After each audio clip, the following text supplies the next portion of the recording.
welcome to day 3 of Ireland. It has been a long day. It was a good day, but it's been a long day. So I got up before 7 o'clock this morning. I set 4 alarms because I was afraid I wouldn't wake up, but I did, so yay me. And I made it breakfast earlier than I did before. Because I made it to breakfast earlier than I did before, I actually had more choice of food. So I got to have some of the food that I would have liked to have yesterday, but didn't get a chance to try yesterday. So I had like a croissant. No, I did not have a croissant. I had pain au chocolat, and then I had like a cinnamon swirl thing, and then I had some yogurt. That was my healthy thing. And I also had some bread with butter, and I had some apple juice, and that was good. Got to talk with some other people today on the bus. Well, at the breakfast table. Shortly after that, we went on the bus for 8 o'clock sharp because we had a long drive ahead of us and they made appointments for us today.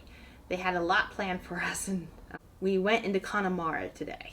The scenery around Connemara, it's a bunch of bogs, so it's not the best farming land, but it had amazing scenery.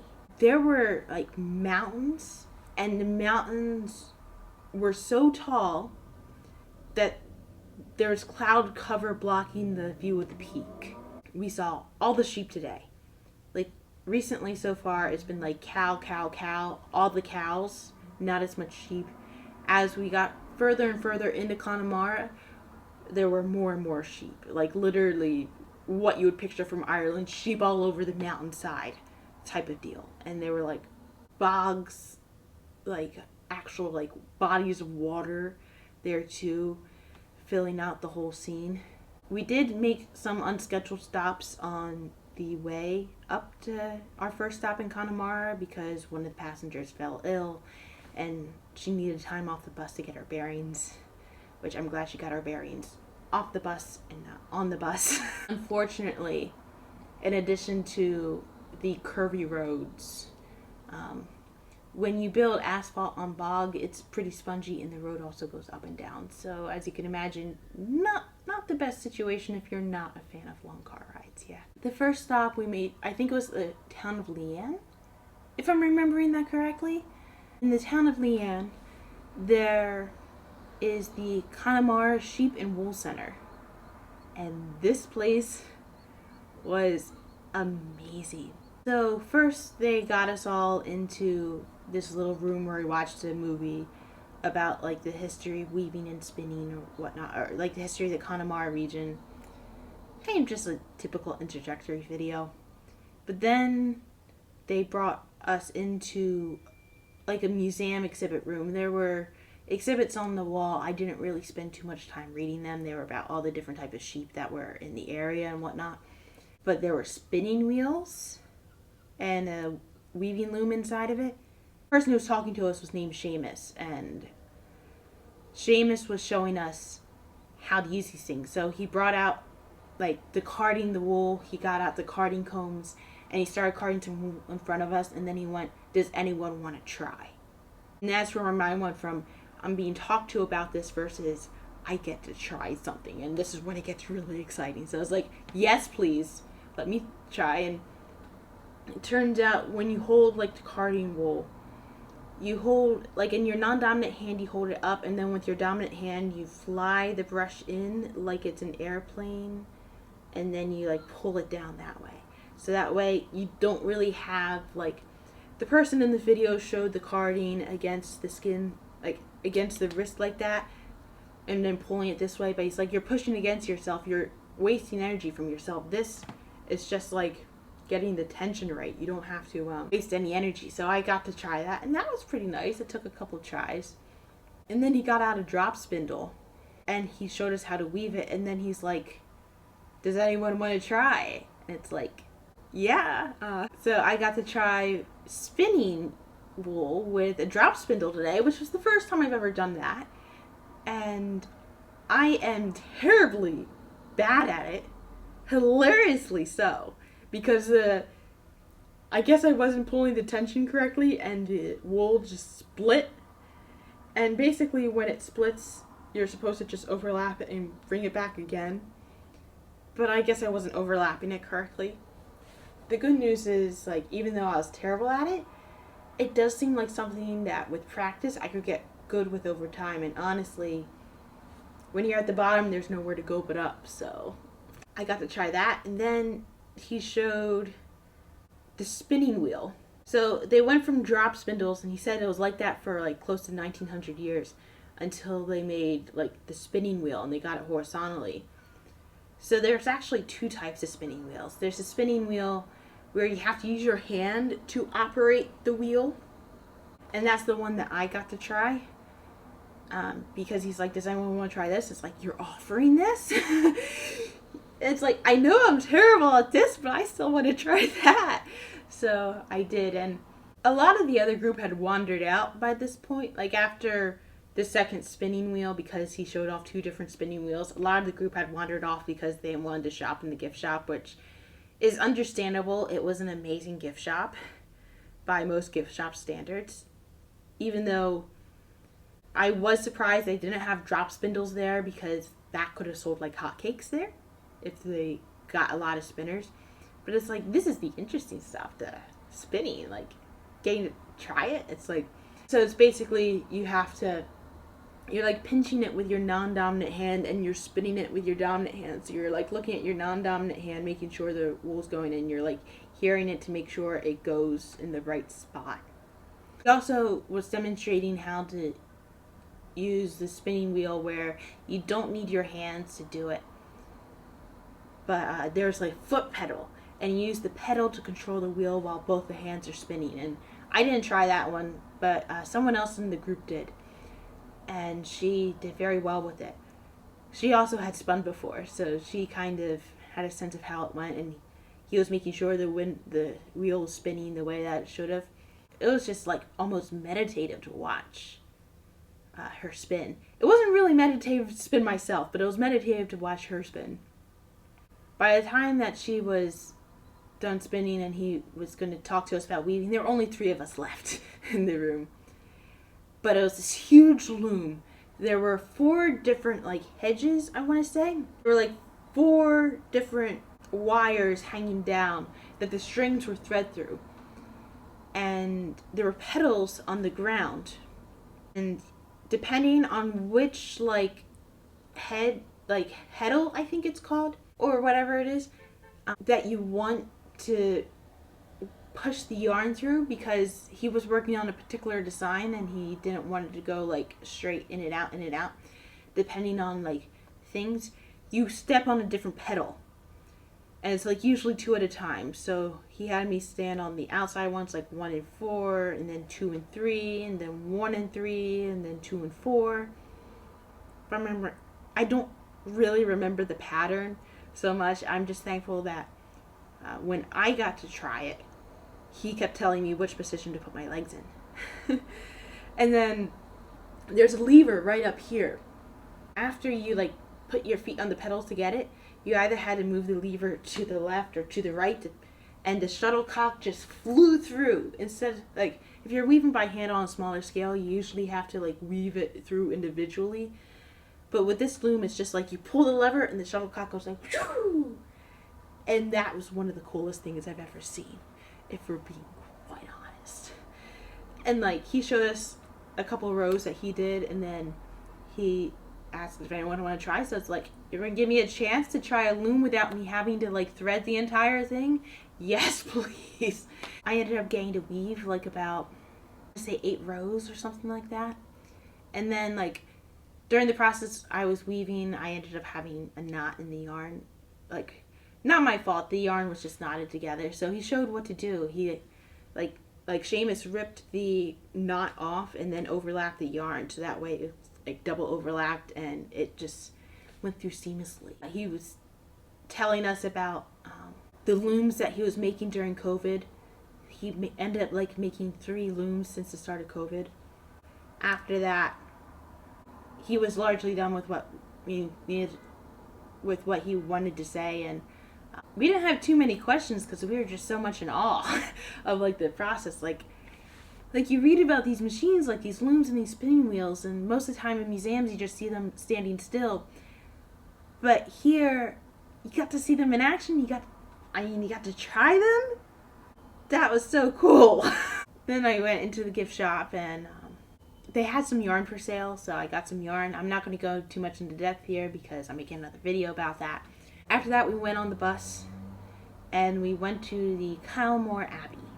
So the Kylemore Abbey was not always an abbey. It used to be a castle. The castle was built around the 1850s or so. It was after the potato blight of Ireland, and this rich socialite family, the Henrys, came in. They built the home, and it took them like 4 years. They hired like 300 people to do it. It really bumped up the economy of the area that they were in. And they had a lavish style of living, so, and like the man of the house, oh my gosh, I forget his name.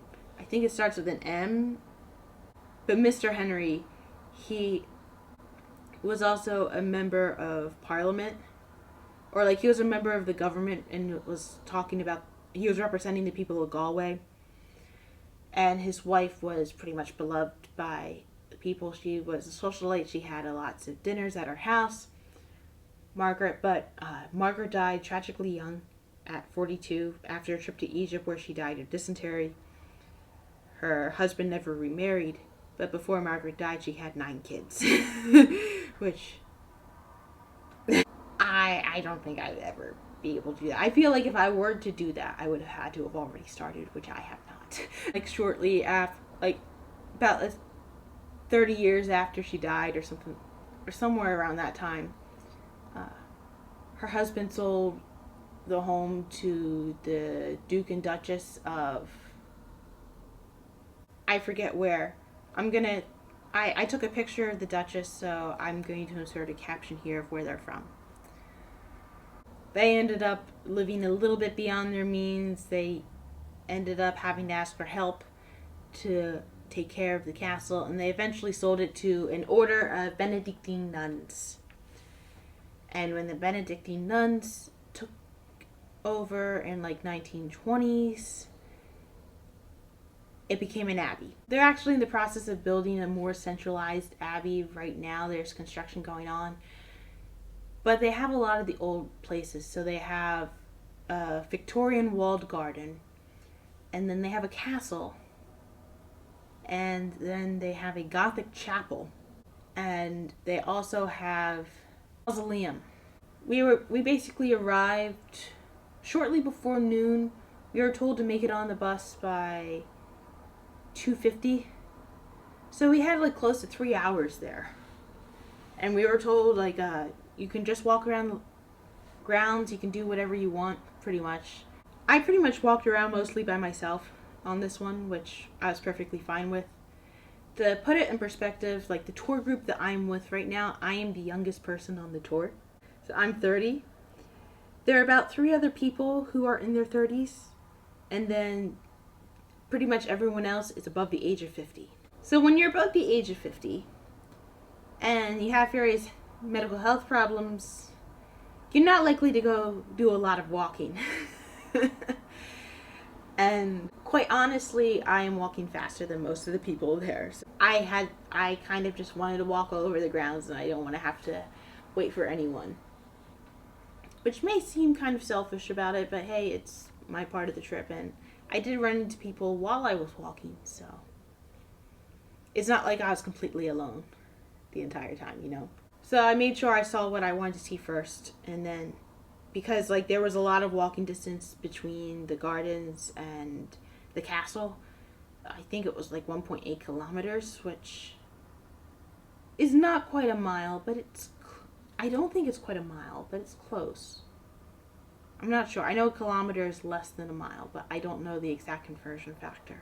But I ended up walking to the castle, and they had some museum exhibits there, and it was pretty nice seeing all this stuff. Like a lot of the stuff that I just told you about the castle and whatnot, I learned from the museum. And it was interesting to see like all the different stuff.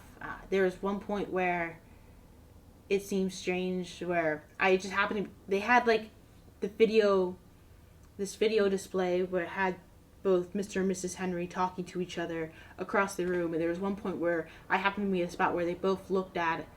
And it's like they were admiring the countryside, but it's like they both were staring at me, and Mrs. Henry went like, "Would you look at that?" It's like, "Oh, you actually saw me. How creepy. How strange." It's like, well, I guess purple hair would be kind of unusual for you at that time thing. Oh yeah, the fact, I think there were actual nuns living in the castle. Part of the castle's blocked off, so you couldn't go up to the nuns' actual living quarters. But wearing a crop top to an abbey might not have been the best idea culturally. But I had a fleece shirt that I was wearing, and I wore it where I thought I might run into nuns. So it was all good. And then after that, I went to the Gothic chapel, and they weren't kidding about it. Like, I just laughed the moment I walked into the Gothic chapel, because it's like, yep, this runs right in with what a Gothic chapel is, what I was learning about when I had my art history degree. It was a nice little church. They only had one stained glass window. Even the glass that wasn't stained, it was like beautifully cut, and it was just a simple little church, which honestly that's all you really need if you're going to go into a church. Yeah. And just like a simple little altar. It wasn't a cruciform, thank God. I know that was like a huge Catholic trend, was to make to make your churches and cathedrals in the shape of a cross. But in terms of being a place where you actually like look at a stage, it's not the best acoustically or visually or whatnot. You don't need like those sidewalls blocking things off, yeah. And they had a graveyard attached to the Neo-Gothic church, and it was a pretty recent graveyard. Most of the people buried there were buried between the 1990s to the early 2000s. They had like two of the head sisters buried there, like, I forget what it's called, like the 16th Abbess or something like that. And then from there, I walked along the path to the mausoleum, and I mean, it was a gorgeous wooden path. And the good thing about the Abbey is they have signs next to particular trees, so they'll tell you what type of tree it is. Because if they didn't do that, I wouldn't know what those trees are. And it's a nice way to kind of bring in, like, this is what this is. I went to the mausoleum because when his wife died suddenly, Mr. Henry built the mausoleum for his wife, and he ended up being buried there. Then one of his great grandkids got buried there in the 80s. Couldn't really go in. It was just like a stone thing. And then at the very end was the ironing stone. There's this Irish legend about Finn McCool. He fought this other giant in Northern Ireland. Like, you may have heard like the Giant's Causeway. That's actually in Northern Ireland. But Finn McCool helped build that. And apparently they got into a huge argument, and the other giant threw a stone at Finn McCool, and it landed in Kylemore Abbey, and it was the ironing stone. So it's basically this huge triangle. It looks like an ironing. It looks like a huge triangle. It makes people think of an iron, which is why it's called the ironing stone. It turns out you make wishes at the ironing stone too. It's bad luck to wish for money, but it says love is perfectly fine. Which I guess is people's two main wishes, right? They want money and they want to be loved. Pretty much, right? Turns out, in order to make a wish, you have to pick 3 pebbles off of the ground, which fortunately there were lots of pebbles nearby. There was a lot of gravel. You stand with your back to the stone and you toss the pebbles over the stone. So because I had my back to the ironing stone when I tossed the pebbles, I have no idea if they got in or not. One of the other ladies I was with on the tour happened to be there, and she says, "Well, you hit the tree." So I'm just going to assume that it did. Because even if I don't get the wish, it was fun to like toss things. And there's like a little other rectangle, like another triangle right in front of it, and it turns out it was loose. So my assumption is that is the ironing stone's emotional support stone, like a security blanket. Because, you know, even rocks need to be comforted, you know? From there, I decided to walk back all the way to the wall gardens. I looked at the time, and I had enough time. And I found out there was a shuttle bus that was going to the garden from the middle, which was good. But I decided against it because I have legs, I can walk. It's like, I don't want to waste time waiting for a shuttle and worrying, am I going to make it in time or not? It's like, well, if I start walking now, I'll make it in time, yeah? So I walked to the garden. By the time I got to the garden, I knew I didn't have much time left. I did see like a fishery stream on the way there and a grotto. Grotto I wasn't too impressed with, but the fishery stream, there were some purple flowers and there's a bee buzzing around, and I stopped by the flowers. And it was funny because the bee started buzzing around me. It's like, oh wait, I'm the same color as the flower. No wonder the bee was confused. But the wall garden was interesting. Like, when I was younger, I read this book called The Secret Garden. It's by Frances Hodges Burnett. I feel like the garden that I was in was a representation of what that garden may have been like. It's like the huge classical English garden. I mean, we don't have too many of those in the United States, even though this is Ireland and not England. Just the general idea of like, you have a garden with like the real manicure, although it was almost more appealing the woods outside of the garden. But they allowed us to go into the head gardener's house, and they had a couple conservatories there. Some of the conservatories were like just ruins, but two of the conservatories were actually like built and active, although one of them didn't let us in. It was blocked off from every conceivable way, and it's like, oh, what a bummer. Outside of the garden was a pigsty. There were 2 pigs in it. They were some of the ugliest pigs I've ever seen, but they were hysterical.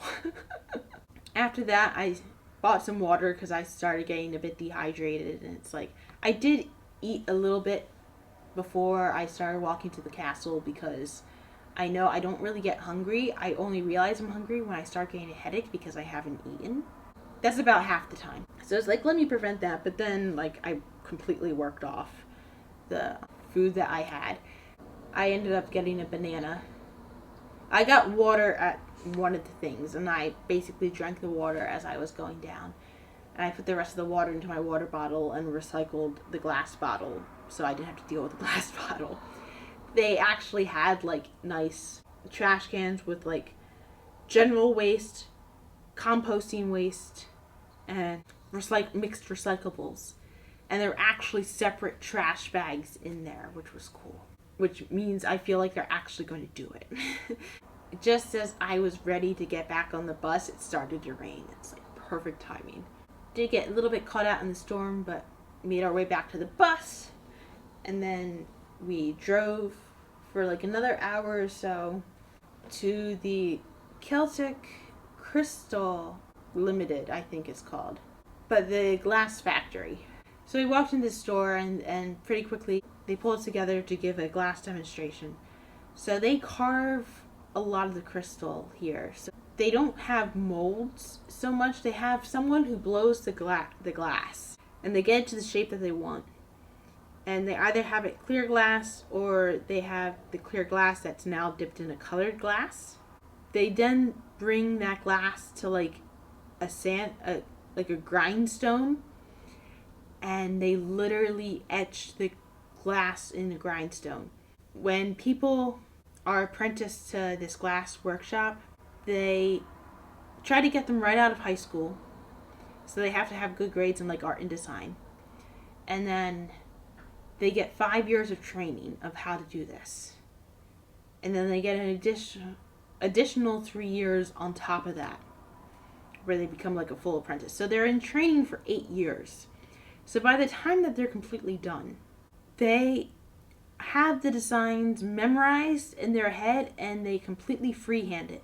They only put like guidelines for different parts of the pattern, but that part's washable off.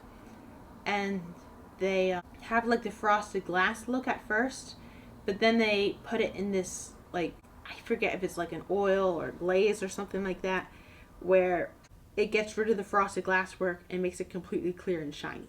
We had a demonstration. They had like a little demonstration room that was separate from the actual factory itself, which makes complete sense. As someone who's worked in a factory before, I would have been very surprised if they let anyone on the floor of a glass factory. But basically they had the one person there, his name was Sean, and Sean had a bowl, like they have the one bowl that they designed. It has 3 different designs on it that they do a lot. So There's one, the first one I forget was like a Celtic braid. I forget the exact name, but it was basically like one of those Celtic braid designs. And then the second one was the Celtic rose, which apparently is a design they put on like a bottom of pretty much all the bases of the glass things that they make. And then the third thing is their most popular design and also pretty recognizable. It's called the Claddagh ring. It's basically like what would have stood in for wedding ring for like lots of Irish people. It has like the heart with the hands and the crown. So it's like love, friends, and loyalty, pretty much is what that stood for. And it was pretty impressive. Like there was this big wooden box, and there was like murky water. It turns out it was mixed with sand, and there was like a switch there. And Sean was putting on his glasses, but they weren't like safety glasses. They were, I think, his reading glasses. But then like the machine went on. He's like listening to the glass, making sure he's going in far enough. But also he's like looking through the inside of the glass to make sure he's carving. And it's basically he's just carving in different directions and pushing it so that, and every so often he would get like the scraper, mostly when he was like switching stones, and he would like sharpen the stone. So that way it'd still be able to get that sharp edge into it. Yeah, it took him very quickly. I'm actually kind of surprised that there aren't like more safety regulations, because he wasn't wearing earplugs. He wasn't really wearing any protective gear so much, which I guess he didn't need it. Wow, like in the factories that I've worked at, it's like you wear gloves, you have earplugs available, you have the eyewear available if you need it. I ended up not buying any glass there. I bought some yarn there. I'm surprised I found yarn there, but I did. But a lot of the work there was exquisite. And it turns out, like, part of the way that they get to the memory freehand, they do practice drawing it first while they're training. And then they move it to the glass. So that way they have the design. So after that, we drove back to the hotel. When we got back to the hotel, it turns out that one of the other people in the group made a table with more reservations, with the idea that people could just come down and join her. She asked around, and I ended up getting invited. And it's like, you know what? I've kind of done a lot of my walking in the Abbey. I'm hungry. This would be great. So I ended up eating dinner in the hotel with a couple other people from the tour, and it was pretty nice because, I mean, unlike on the bus where you're just like, you're talking over between chairs, you actually have like table in front of you and you're like speaking to other people, and it was like quieter than a bus in a way. It was a good meal. I had beef stroganoff with rice, had some cider, had a warm brownie for dessert too. I'm pretty stuffed right now. Like around 9 o'clock right now, I would assume. I know, it doesn't look like it's 9 o'clock, right? But it is. And this is our last night in Galway. Tomorrow we're going to head down to Killarney. So I have to make sure that I'm packed tonight, which I've kind of already been spreading my stuff out. And I have acquired more things just simply from being in Galway. I've already filled up the extra duffel bag that I'm using. So I may have an extra carry-on on the plane. But yeah, I think I'm just going to take it easy for the rest of the night. Simply because this trip is a marathon, it's not a sprint, and I don't want to burn myself out too quickly. I want to be alert during the activities that I paid for, and also, like, we are a little bit farther away from Galway at the moment, like the Galway city center, and I don't feel like walking.